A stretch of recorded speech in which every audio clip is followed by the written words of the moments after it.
Welcome to an overview of the Case Management Steering Committee. My name is Eric Williams. I'm the Director of Provider Development and the current Chair of the CMSC. This presentation is designed to help you understand the Case Management Steering Committee in the context of the quality management system. We will cover a brief overview of the quality management system and its core components, as well as the activities of the Case Management Steering Committee and how, in collaboration with community services boards, the committee works to improve the system over time. The DBHDS quality management system is based on the department's mission and strategic plan and incorporates nationally recognized quality principles. Here you see the three core components of the quality management system, which include quality improvement, quality assurance, and risk management. Let's take a moment to define quality improvement. It's a systematic, formal approach to analyze and improve performance. It's characterized by data-driven decision-making to improve policies, programs, outputs, and outcomes, and it uses a model supported by strategies, methods, and tools. Here we see the overall structure of the quality management system at DBHDS. You'll notice at the top of the structure is the Quality Improvement Committee, who oversees the activity of multiple subcommittees. There are 5 regional quality councils, a mortality review committee, a risk management review committee, the Case Management Steering Committee, which we're reviewing today, as well as key performance area work groups. These include health, safety, and well-being, community inclusion and integration, and provider capacity and competency. There are also several collaborative joint committees that comprise the system, which include quality leadership committees, the quality review team with the Department of Medical Assistance Services, and various committees established through Virginia's Community Services Board. Each subcommittee has its own charter that defines the purpose, scope of authority, the membership, and other responsibilities of the committee. The Case Management Steering Committee's work is centered on monitoring case management performance to identify and address risks of harm, to ensure sufficiency, accessibility, and quality of services to meet individuals' needs in integrated settings, and to evaluate data to identify and respond to trends to ensure continuous quality improvement. You'll notice under the scope of authority, the committee is charged with reviewing multiple data sets. These include CSB data submissions, support coordinator quality reviews, licensing citations, quality service reviews, data from the DMAS quality management reviews, as well as various data sets from the waiver management system. The Case Management Steering Committee holds monthly 2-hour meetings. We also have a number of work groups that assist the committee, such as a data work group, a work group dedicated to the support coordinator quality review, and then we have additional work groups as needed based on the quality improvement initiatives being implemented by the committee. You can see from this list that we have representation from across DBHDS. We also have advisory members who include a representative from the Office of Licensing and a behavioral analyst. The committee engages in a variety of activities. So some of these include reviewing data from multiple sources, establishing and tracking measures, providing data and technical assistance to CSBs, making referrals to the DBHDS Commissioner, producing and sharing a semi-annual report, and then proposing QIIs to the Quality Improvement Committee. Here you see some basic operations carried out by the committee. We maintain the committee charter, hold routine meetings, document our activities and decisions, analyze data, and recommend initiatives and actions to improve the case management system.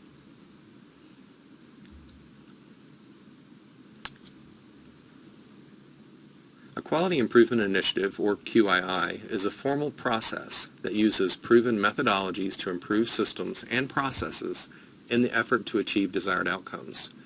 The Case Management Steering Committee must use the Plan, Do, Study, Act framework in developing and monitoring QIIs. So the Office of Community Quality Improvement provides the Steering Committee with different resources that support our efforts. One such resource is the PDSA framework that you see here. So first we determine our aim or what we're trying to accomplish. Then we establish a measure that helps us know if the changes we're making are effective. And then finally we include one or more changes that are attempted to bring about improvements. We then move through the PDSA phases as we implement, evaluate, and monitor our approach in efforts to achieve our aim.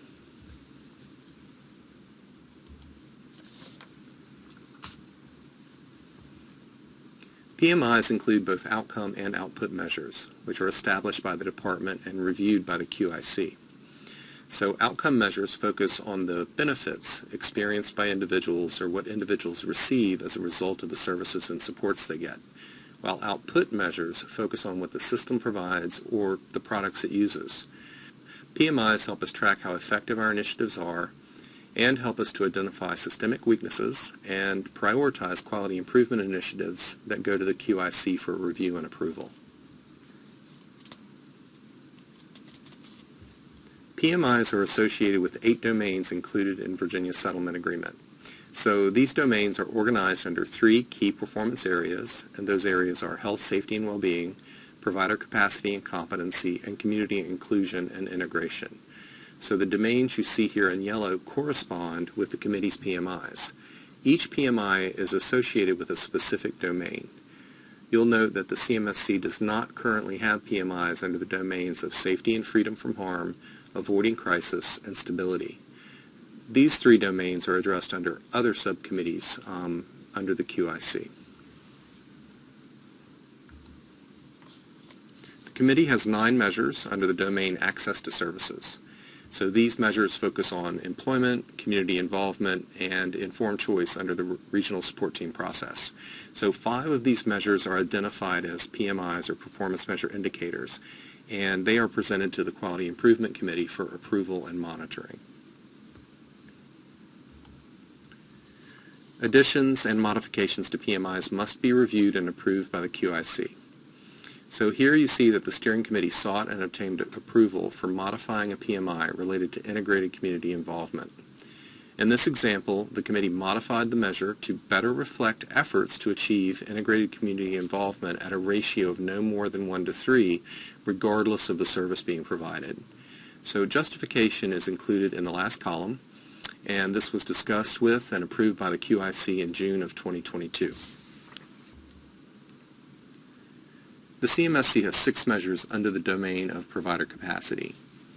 2 of these are performance measure indicators. Measures in this domain primarily focus on case management performance and case management contacts. They focus on enhanced case management, success with the support coordinator quality review, meeting waiver requirements, and entering ISP information into the waiver management system.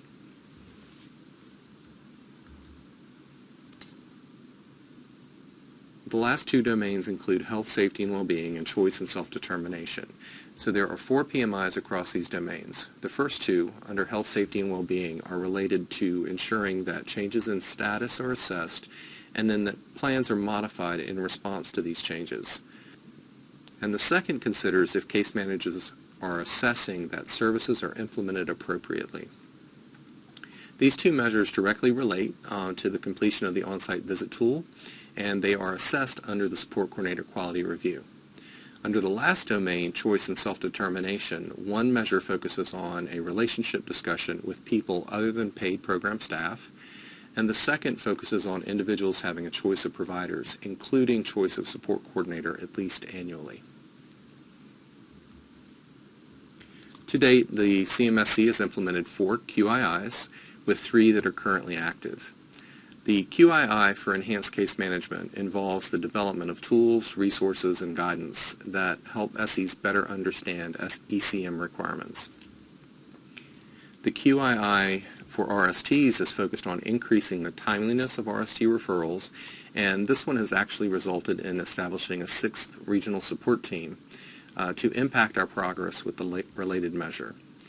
The newest QII is related to SCCM retention and seeks to make targeted changes in support coordinator responsibilities to improve the retention of SCs across the system. The one QI that's been completed relates to the on-site visit tool. So while we continue to evaluate the use of the tool, the QII itself is no longer needed. Next, we'll cover the committee efforts to improve case management at the local and system levels. Here you see a simple decision protocol that the committee uses to make decisions about when and how to respond to concerns. So the protocol starts with the source of an issue being identified in one of the data sources reviewed by the committee. The committee considers if the issue is narrow in scope, only affecting maybe one or two CSBs, or if it's systemic in nature and seen across multiple CSBs. If it's limited, then the committee will recommend technical assistance and support to the CSB. But if the issue is systemic and affects multiple CSBs, then the committee is going to take a different approach. They will first look across the quality improvement system to determine if another committee has a QII that addresses that particular issue. Then they will also look at other departmental activities to determine if the issue is being addressed. So if the issue appears to be addressed, then the committee will just monitor that issue. If the committee is unable to confirm that it's addressed, then they might implement new activities to try to address the issue. The CMSC is responsible for the design and implementation of the Support Coordinator Quality Review. This process runs on an annual cycle and is designed to support quality improvement across the case management system. So it includes a random sample of records which are reviewed by CSBs between January and June of each year, with the results provided to DBHDS through a secure online service. Then, between July and October, DBHDS completes a look-behind process to validate the results provided by CSBs. So there are 2 points in the process where technical assistance is provided by the department. First, at the midpoint of submissions, technical assistance is provided by the Office of Provider Development, and then in October, following the look-behind, is provided by the Office of Community Quality Improvement. Learning from one annual cycle contributes to greater success in the next cycle. So over time, CSBs and reviewers have a more consistent understanding of expectations for content and records and where that information can be found. The CMSC also implements the data quality support process. So this process includes the quarterly review of CSB data with the Office of Community Quality Improvement and an annual comparison of sample data completed by the Office of Provider Development. There is an annual sample of CSBs included in this process, and CSBs might be included when underperformance is identified with the related measures. So we recognize that underperformance in some cases could be related to data quality issues such as improper coding of face-to-face visits. So support is provided to resolve these issues where they exist. Boards are supported through this annual process to consider the data life cycle, to implement a root cause analysis as needed, and then to modify their agency quality improvement plan to address any concerns that are identified. The CMSC shares data with CSBs on a monthly, quarterly, semi-annual, and as-needed basis. So much of the data that's shared is data that's been submitted by the CSB, but it's just been reformatted in a way that supports CSBs to monitor their performance internally. So the committee shares communications related to CSB performance, and that it also provides specific data as needed based on a CSB's request. Now we'll review the CMSC processes related to performance monitoring. The committee is developing a framework for monitoring case management performance referred to as the 4 pillars. This framework includes a review of performance data related to 4 key areas. The first area is regional support team referral timeliness. The next area relates to enhanced and targeted case management contacts. The next is related to individual support plan entry into the waiver management system. And then the last area is the support coordinator quality review. So each of these 4 areas has one or more measures. Each has a goal or a target percentage and a threshold for requesting a corrective action plan. So the first 3 areas you see here are similar in that the committee is reviewing for 2 consecutive quarters of below target performance as the threshold for a CAP request. The last area, related to support coordinator quality review, has a different threshold due to the design of the SCQR process.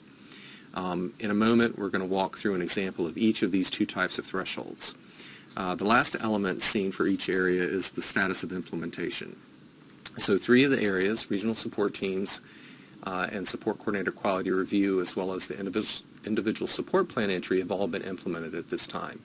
The one area related to case management contacts has a targeted implementation date of January 1st of 2023, and the reason for this delay is related to efforts to increase data reliability and validity of information provided by CSBs through CCS. This one relates directly back to the data quality support process we spoke about earlier.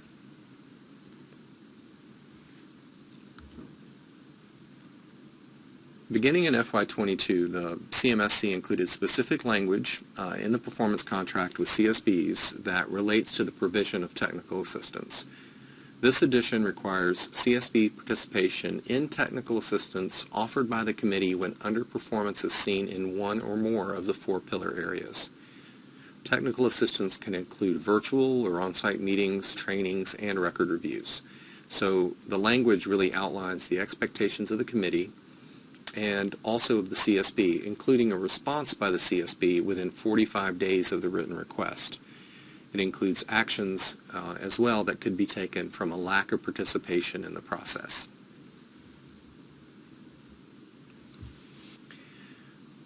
CAP letters issued by the committee follow the same standards and seek the same core elements regardless of the area of underperformance. So CSBs are asked to provide the following information. They're asked to provide a statement of deficiency, action steps that will be taken to correct the issue, monitoring, how monitoring will be employed by the agency, a targeted completion date related to the action steps, as well as a signature of the person holding the overall responsibility and oversight for the CAP. Generally, this is also the main contact in regards to the CAP.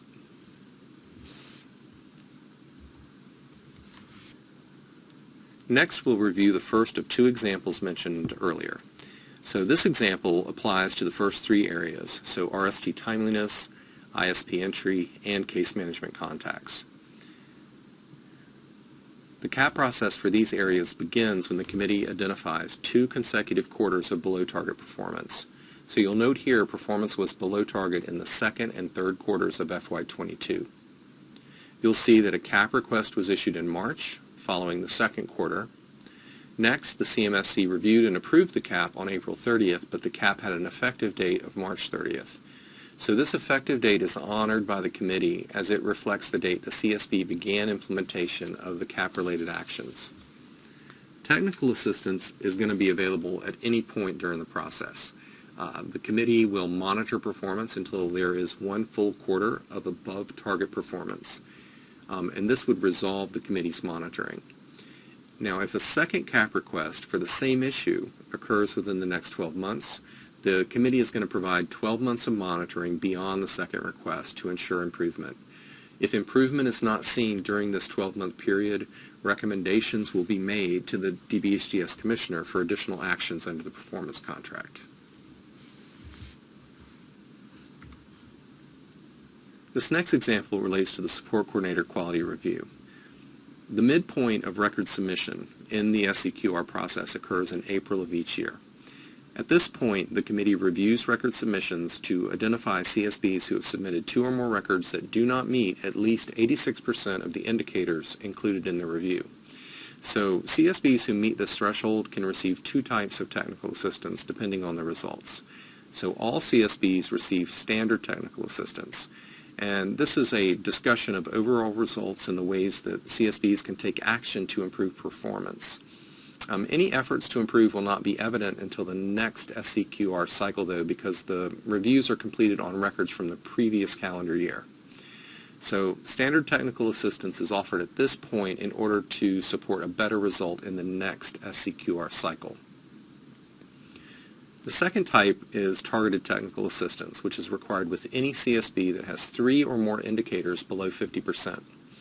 So targeted technical assistance is different from standard as it requires a CSB to identify and document action steps that will be taken in the identified areas.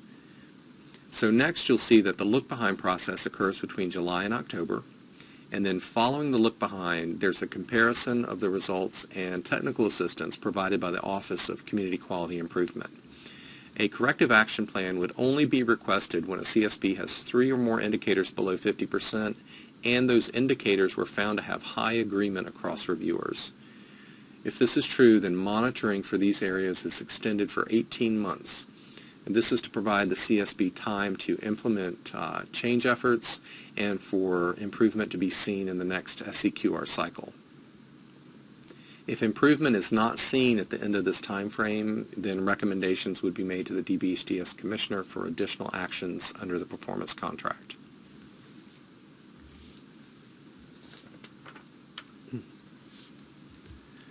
This map provides an overview of the process. You'll see that it begins with a CAP request issued by the cmsc. It then flows through CAP submission and approval by the committee. Monitoring commences. Technical assistance is provided as needed until sustained improvement is seen.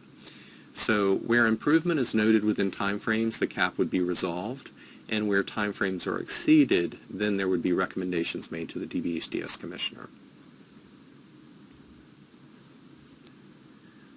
Next, we'll review a sample of information about how the committee processes data related to regional support teams. So the committee uses a cmsc RST tracking chart, seen here, to monitor CSB performance. In order to develop this chart, there are various activities that are needed to occur. So first, the cmsc is going to work with the RST coordinator, who will review referral submissions that have been logged into an RST data workbook. These records are compared against the waiver management system data, and that is done to identify any missed referrals. So from here, CSBs receive compliance letters, which are provided quarterly, and then these results are reflected in the RST tracking chart. So you can see that there are multiple steps included in monitoring. The cmsc also utilizes a spreadsheet for tracking CSB progression through the process. So here you see that each row represents an individual CSB along with the date underperformance was identified. There are columns used to confirm which pillar or pillars are identified or included in the CAP request. The date the CAP request is sent to the CSB is added. You'll notice we list the CSB contact as well as the date the final CAP is approved. And remember that the CAP effective date, once it is entered, it could be prior to the CAP approval date. The need for targeted technical assistance is included, as well as whether or not it was provided and the date it was provided. The columns moving off to the right document the date that improvement is identified by the committee, as well as any communications with the CSB and the date the CAP is closed. Here's a sample flowchart for an RST CAP. So we start with the identification of underperformance and the CAP request being sent to the CSB. Then you see that the CSB completes and submits the CAP, which is approved by the committee in this example without any requested revisions. Monitoring would occur. You'll see that targeted technical assistance is provided, and you see that its sustained improvement is noted and the CAP request is eventually resolved. Recommendations to the Commissioner are not needed in this example. If a second request within 12 months for the same issue occurs, then monitoring and support would continue for a full 12 months in order to be able to resolve the request. Next, we are pleased to let you know that we are currently moving the RST process into the waiver management system. So historically, the RST referral process has been a very manual effort, and this transition will enable the electronic entry of referrals and automated reporting.